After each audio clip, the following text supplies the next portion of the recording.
Welcome to the Learning Pines YouTube. We hope this video helps. You will start by confirming prerequisites and logging in. Make sure you have admin credentials, the device model, and firmware noted. Connect your management PC to the same VLAN and enable SSH or HTTPS so you can access the Web GUI or CLI.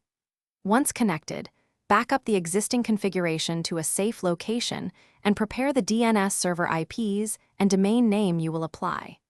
This avoids rollback pain. You want minimal downtime and a clear checklist before changing name resolution settings on the Huawei device. You now configure DNS entries and behavior on the Huawei router. Choose CLI or Web UI based on access.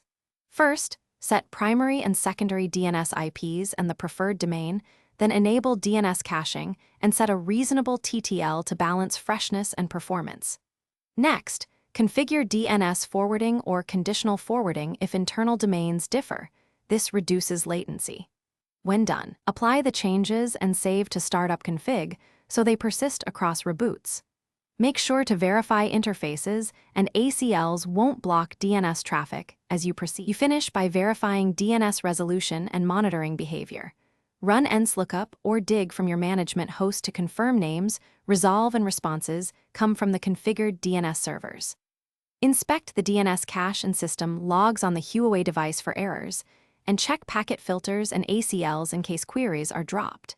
If problems persist, roll back to the backup config, adjust TTL or forwarding rules, and retest. One key tip: if intermittent failures occur, check MTU and firewall rules first. Many resolution issues mask. Thanks for watching. Consider subscribing if we helped you.